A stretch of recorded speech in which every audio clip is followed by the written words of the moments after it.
Assalamualaikum warahmatullahi wabarakatuh, anak-anakku semuanya.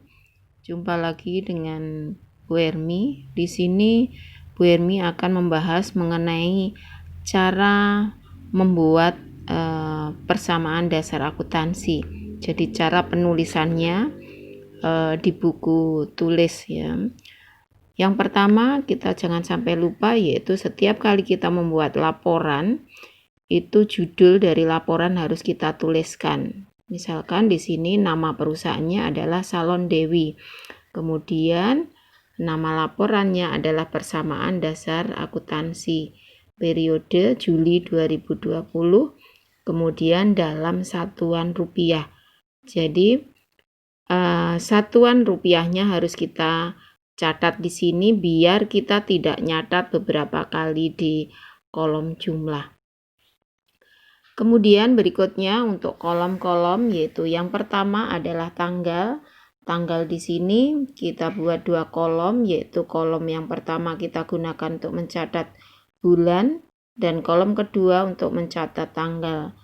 Kolom bulan itu kita mencatatnya hanya satu kali, paling atas sendiri, karena bulannya sama.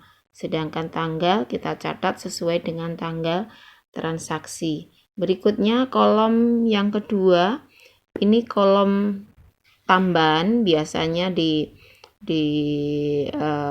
buku-buku yang lain. Di sini transaksi tidak disebutkan karena transaksi sudah kita catat di lain halaman ya. Tapi kalau misalkan kita pingin lengkap, maka bisa kita tambahi kolom transaksi. Karena kalau kita membuat tabel persamaan dasar akuntansi, kalau hanya separuh halaman dari buku ini itu kadang-kadang kurang lebar, kurang luas, sehingga kita bisa membuatnya yaitu satu halaman. Jadi double seperti ini ya, double, sehingga luas kita menulisnya gampang, di tulisan juga biar enak gitu. Kemudian jadi ini adalah tidak wajib ya, untuk ini tidak wajib, bisa diberikan bisa tidak. Karena apa? Di sini saya berikan karena kalau kita membuat kolom seperti ini, kalau kita menggunakan dua halaman ini harus full semuanya, tidak boleh misalkan kita membuat kolom hanya sampai separuh di sini sedangkan sini kosong, nggak boleh, dilihat nggak begitu cantik, nggak begitu bagus. Jadi harus full penuh ya, harus full penuh ya. Tuh, jadi transaksi bisa diberikan, bisa tidak kolomnya. Lanjut berikutnya yaitu kolom untuk akun-akun. Akun-akun yang harus kita catat di sini yaitu sesuai dengan akun yang muncul ya. Kemarin kalian pada waktu membahas mengenai akun apa saja yang berpengaruh di setiap transaksi yang ada di Salon Dewi, kemarin kalian sudah membuatnya, yaitu kemarin ada setoran modal, ada pembelian perlengkapan, pembelian peralatan, kemudian penerimaan pinjaman dari bank dan sebagainya. Dari situ maka kita bisa mengelompokkan. Jadi kalau misalkan ada transaksi diterima setoran modal, diterima setoran modal, berarti kalau terima setoran modal kita menerima uang. Uang itu yang cocok kita masukkan di akun apa? Masuk di akun kas. Berarti kasnya nanti yang akan berpengaruh. Di sini akun-akun yang berpengaruh yaitu ada kas. Kas kita catat untuk mencatat semua penerimaan atau pengeluaran yang berhubungan dengan uang tunai. Kemudian kolom berikutnya yaitu piutang usaha. Piutang usaha ini kita catat yaitu untuk apabila kita memberikan jasa ya, kita sudah memberikan jasa tapi uang belum diberikan, maka akan muncul piutang jasa itu. Kemudian perlengkapan itu digunakan untuk mencatat barang-barang yang berhubungan dengan barang yang habis pakai, jadi pemakaiannya satu kali, dan tujuan kita membeli adalah untuk dipakai sendiri, bukan untuk dijual. Itu. Kemudian contohnya kemarin kalau salon yaitu sampo, sabun, kemudian krim rambut dan sebagainya itu masuk ke perlengkapan. Sedangkan berikutnya yaitu sewa dibayar di muka. Sewa dibayar di muka ini muncul apabila kita menyewa. Apabila kita menyewa rumah atau bangunan, kemudian rumah atau bangunan itu belum kita tempati atau baru ditempati sehari, tapi kita harus membayar untuk beberapa bulan ke depan, maka kita masukkan ke dalam sewa dibayar di muka. Ya, tuh. Kemudian berikutnya yaitu peralatan. Peralatan yaitu kita gunakan untuk mencatat barang-barang yang kita beli untuk dipakai sendiri. Ini masuk ke akun peralatan. Berikutnya yaitu kolom kewajiban. Kolom kewajiban itu bisa terdiri dari hutang usaha. Hutang usaha itu timbul apabila kita membeli barang, ya, kita membeli barang dan belum membayar, itu masuk di hutang usaha. Sedangkan utang bank yaitu apabila kita pinjam di bank, ya, kita pinjam di bank. Kemudian kolom berikutnya adalah ekuitas. Ekuitas yaitu akunnya adalah modal. Modal titik-titik, ya. Karena ini pemiliknya adalah Nyonya Dewi, maka modal Nyonya Dewi. Itu. Kemudian kolom yang terakhir yaitu keterangan, untuk mencatat keterangan. Nah, lanjut.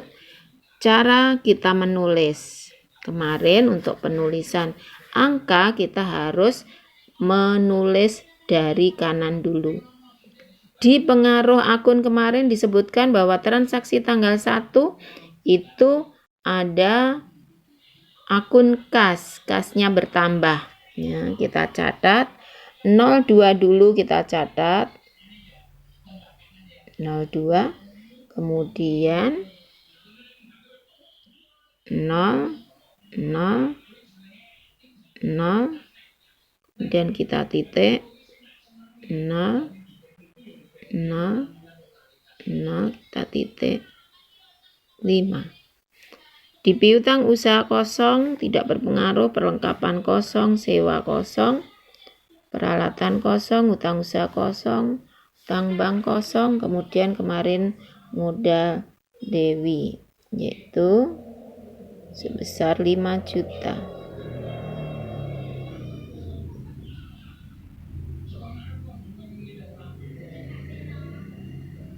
Memang agak sulit nulis dari belakang, ya. Keterangannya adalah setoran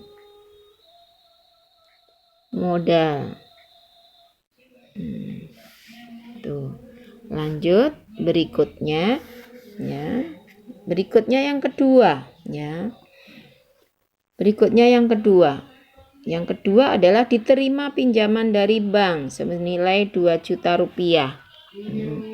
Kalau kita tahu bahwa kalau kita ditanya berapa saldo yang dimiliki oleh perusahaan pada tanggal 1, yaitu 5 juta di kas dan 5 juta di modal. Antara aktiva dengan kewajiban plus ekuitas yaitu balance masing-masing yaitu 5 juta rupiah. Lanjut, kemudian yang kedua yaitu diterima pinjaman dari bank, yaitu pengaruhnya kemarin kas kita bertambah senilai 2 juta. Kalau di atas sudah ada angkanya, maka di bawah kita tinggal ngikuti urutannya, harus urut, ya. 2 juta 1, 2. Kemudian piutang kosong, perlengkapan kosong, tidak berpengaruh, peralatan, utang, kemudian hutang bank senilai 2 juta rupiah.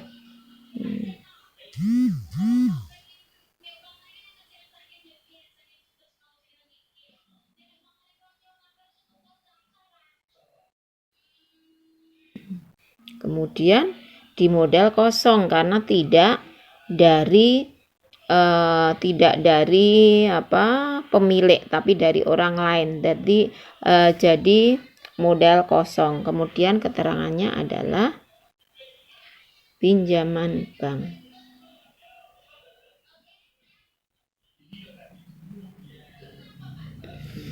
Lanjut. Setelah itu harus kita jumlah. Kenapa kok dijumlah? Karena di sini tadi sudah ada penambahan. Untuk mengetahui berapa kas kita, maka harus kita jumlah, ya. Terus penjumlahnya itu setiap berapa transaksi, Bu? Hanya yang atas sendiri itu 2 transaksi. Karena apa? Kalau 2 transaksi, karena yang pertama tadi kita sudah tahu saldonya 5 juta dan 5 juta.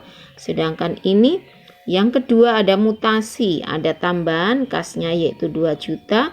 Kemudian hutang bank 2 juta, ya. Kita baris gitu.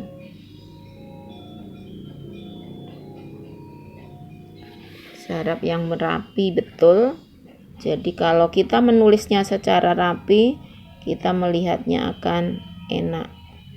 Mohon maaf gak kelihatan. Itu. Kemudian setelah itu dijumlahkan. Jumlahkan.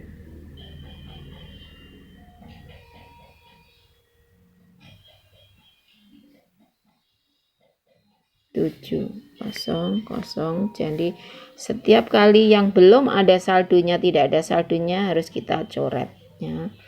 Ini tetap 2 juta. Sedangkan modal tetap 5 juta.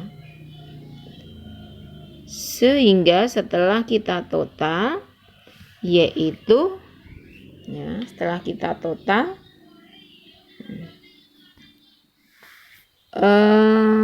jumlah yang ada di kas yaitu 7 juta, berarti di aktiva hanya kas saja 7 juta. Sedangkan di kewajiban dan ekuitas kewajiban 2 juta, modalnya yaitu 5 juta. Totalnya di pasiva yaitu 7 juta. Berarti imbang antara aktiva sama dengan kewajiban plus ekuitas. Mohon maaf, ini kita beri.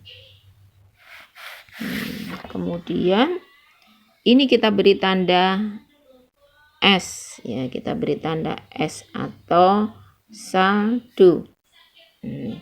Berarti pada tanggal 1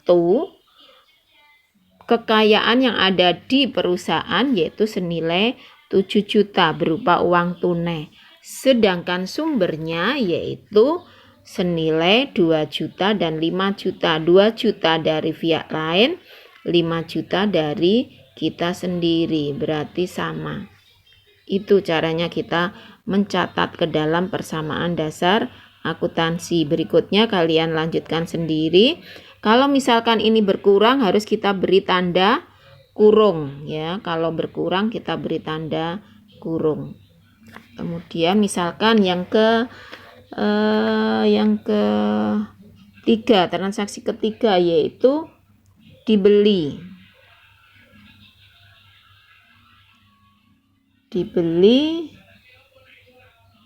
peralatan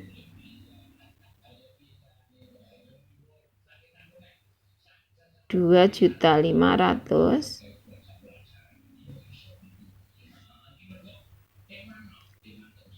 dibayar tunai 2 juta.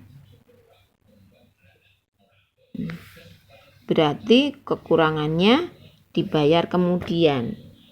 Kalau ada transaksi tersebut berarti pengaruhnya uang kita berkurang. Berkurangnya berapa? Dibayar tunai 2 juta. Berarti uang kita berkurang senilai 2 juta rupiah.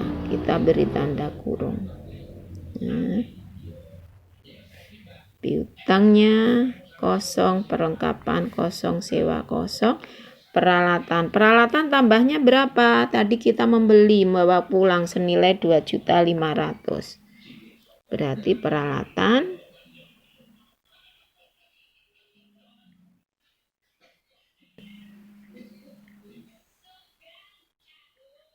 2.500.000. Kamu membawa pulang 2.500.000 sedangkan uangnya hanya 2 juta. Berarti kita hutang kita yaitu yang tadinya tidak punya sekarang ada, berarti bertambah, hutang kita bertambah sebesar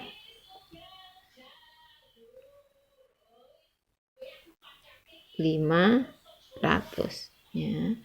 Ini sudah ada saldo kemarin ditambah transaksi sekarang, berarti harus kita cari saldonya. Berapa saldonya? Yaitu tadi kita punya uang 7 juta, jadi di laci uang kita 7 juta, kita ambil 2 juta, kita gunakan untuk membeli peralatan.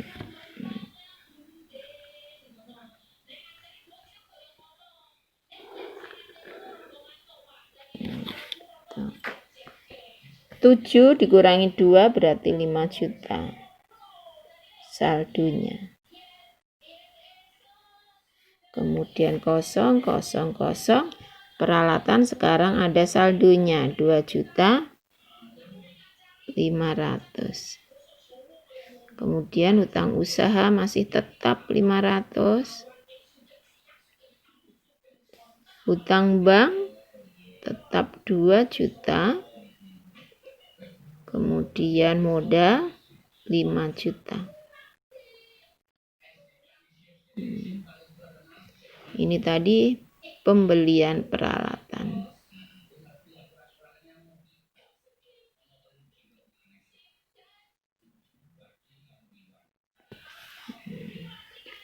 Pada waktu ada transaksi pembelian peralatan, kita lihat, kita cek sebelah aktiva, kelompok aktiva kasnya berkurang 2 juta ya. Kemudian peralatannya 2.500.000. Berarti di kolom aktiva ada plus, ada min. Plusnya 2,5, minnya 2 juta. Berarti antara plus dan min lebih besar yang plus 500. Sedangkan di kewajiban dan ekuitas ada tambahan yaitu juga sebesar 500. Berarti balance. Lanjut untuk saldonya, keterangan saldo pada tanggal 2 yaitu kasnya 5 juta ya. Piutang perlengkapan kosong, sewa dibayar kosong. Peralatan sekarang kita punya senilai 2.500.000. Hutang usaha kita punya 500, hutang bank 2 juta dan modal 5 juta rupiah. Kita total apakah balance antara aktiva sama dengan pasiva? Aktivatnya yaitu kas 5 juta dan peralatan 2.500.000, berarti 7.500.000. Pasifanya kewajiban plus modal. Kita lihat hutang usaha 500, hutang bank 2 juta, modalnya 5 juta, berarti totalnya 7,5, sama balance. Ini caranya kita membuat persamaan dasar akuntansi. Berikutnya kamu lanjutkan, nanti garisnya sementara pakai pensil saja dulu, jadi biar rapi. Nanti kalau sudah jelas, penulisannya juga pakai pensil saja. Nanti kalau keliru bisa kita ganti. Selamat mencoba.